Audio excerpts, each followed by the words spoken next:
People skills by Robert Bolton. कितना सुकून मिलता है ना जब हम किसी बात को जैसा समझ रहे हैं हूबहू वैसा ही सामने वाले को भी समझा सकें। पर यह इतना आसान भी नहीं है। चाहते ना चाहते अनजानों के साथ और पर्सनल रिलेशंस में भी गलतफहमियां तो बन ही जाती हैं। पर घबराइए नहीं, ये कोई लाइलाज मर्ज नहीं है। अच्छी कम्युनिकेशन स्किल्स की मदद से आप अपनी बात को अच्छी तरह से सामने वाले तक पहुंचा सकेंगे और दूसरों की बातें समझना भी आसान होगा, जिससे और स्ट्रॉन्ग रिलेशंस बनाना आपके लिए आसान हो जाएगा। अच्छे कम्युनिकेशन के लिए यह देखना होगा कि पास्ट में क्या गलतियां हुई हैं और उन्हें कैसे सुधारा जा सकता है। ऑथर कहते हैं, बचपन से ही हमें दूसरों से बातचीत करने के और कनेक्शन बनाने के काफी गलत तरीके सिखाए जाते हैं। स्कूल के दोस्तों को लेकर भी पेरेंट्स हमेशा ये नसीहत दिया करते थे कि किसी पर पूरी तरह भरोसा मत करो, लोग शायद ही कभी तुम्हारा भला चाहेंगे।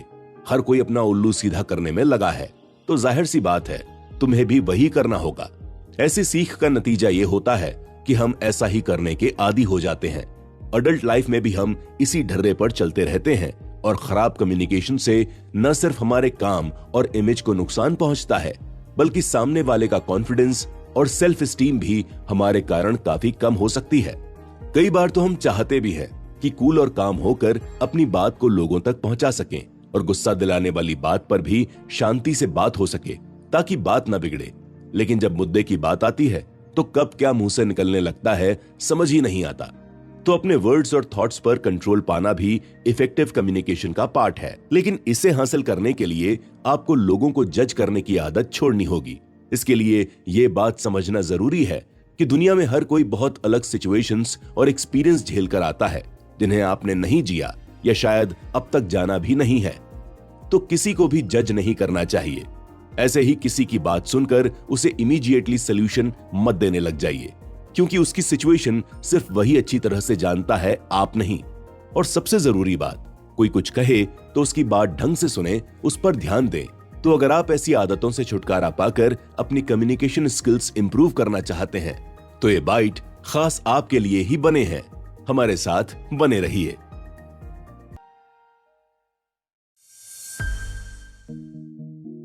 की लर्निंग, जब लोग बात करें तो पूरी तरह सुने और समझने की कोशिश करें, क्योंकि ज्यादातर लोग कभी सुनते ही नहीं। सोशल मीडिया की बदौलत हम इतना तो जान चुके हैं कि दुनिया में दो तरह के लोग होते हैं, इंट्रोवर्ट्स और एक्सट्रोवर्ट्स। इंट्रोवर्ट्स शांत स्वभाव के होते हैं और उन्हें रिश्ते बनाने में थोड़ा वक्त लगता है। इसके ऑपोजिट एक्सट्रोवर्ट्स बातचीत के शौकीन होते हैं और उन्हें बातचीत शुरू करने में जरा भी वक्त नहीं लगता। अब आप सोचेंगे कि इसका मतलब हुआ एक्सट्रोवर्ट्स तो कमाल के कम्युनिकेटर्स होते हैं। नहीं, आपको जानकर हैरानी होगी कि अच्छे कम्युनिकेशन की तराजू में बोलने से ज्यादा सुनने का और जो सुना है उसे समझने का पलड़ा ज्यादा भारी होता है। बहुत सी ऐसी आदतें जिनकी खामियां हमें बड़े होने पर समझ आती हैं, वो सारी बचपन से ही पली होती हैं। इसमें पेरेंट्स का भी कसूर होता है। वो हमारा बुरा नहीं चाहते, लेकिन उन्हें भी ऐसी आदतें अपने पेरेंट्स से मिली होती हैं और ये कारवां ऐसे ही चलता जाता है। क्योंकि हमारी बात की ढंग से सुनवाई नहीं होती, हम दूसरों की बातें सुनने और समझने की एबिलिटी डेवलप नहीं कर पाते।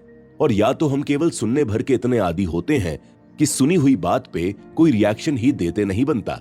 जैसे स्कूल में लगातार 7-8 पीरियड्स तक बस बैठे बैठे टीचर के मुंह को चलते हुए देखना होता है। तो इस माइंडलेसली सुनने के माइंडसेट से बाहर आकर इफेक्टिव कम्युनिकेशन अचीव करने के लिए किसी से बात करते वक्त हमें कुछ चीजें दिमाग में रखनी होती हैं। सबसे पहले तो सुनना मतलब सामने वाले को यह जताना कि उसकी बात आपके दिमाग में पहुंच रही है, प्रोसेस की जा रही है। एक कान से सुन के दूसरे कान से निकालने वाला काम सिर्फ पेरेंट्स और बॉस की डांट तक ही रखिए। सुनते वक्त बोलने वालों की आंखों में देखिए। आई कांटेक्ट इफेक्टिव कम्युनिकेशन का एक बहुत जरूरी पार्ट है। आंखें इधर उधर दौड़ाएंगे तो बोलने वाले का भरोसा और इंटरेस्ट दोनों खो देंगे। बीच बीच में थोड़ा सिर भी हिलाते रहिए, उससे कॉन्वर्सेशन का फ्लो स्मूथ होगा। दूसरा, आपको लोगों से कम्युनिकेशन के दौरान उनकी बात को समझना भी है। जैसे कोई दोस्त आपसे अपना दुखड़ा रोए तो बात करते वक्त छोटे मोटे सेंटेंसेस से यह बताइए कि आप उनकी प्रॉब्लम को गहराई से समझ पा रहे हैं। आप उनके नजरिए से चीजों को देख रहे हैं। कई बार ऐसा भी हो सकता है कि आपके आसपास किसी का मूड खराब है और ये बात आप समझ पा रहे हैं, पर उनसे बातचीत कैसे की जाए ये समझ नहीं आ रहा। तो ऐसे में आसान सवालों से आप अपना कंसर्न दिखा सकते हैं। उनसे पूछ सकते हैं कि उन्हें जो परेशानी है वो अगर किसी से शेयर करना चाहे तो आप सुनने के लिए तैयार हैं। पर हाँ, ध्यान रखिए कि अगर वो शेयर नहीं करना चाहते तो आप उन्हें फोर्स ना करें। कई बार ऐसा भी हो सकता है कि आपके आसपास किसी का मूड खराब है और ये बात आप समझ पा रहे हैं, पर उनसे बातचीत कैसे की जाए ये समझ नहीं आ रहा। तो ऐसे में आसान सवालों से आप अपना कंसर्न दिखा सकते हैं। उनसे पूछ सकते हैं कि उन्हें जो परेशानी है वो अगर किसी से शेयर करना चाहें तो आप सुनने के लिए तैयार हैं। पर हाँ, ध्यान रखिए कि अगर वो शेयर नहीं करना चाहते तो आप उन्हें फोर्स न करें। किसी के मुंह से बात उगलवाने भर से आप दिग्गज कम्युनिकेटर नहीं बन जाएंगे।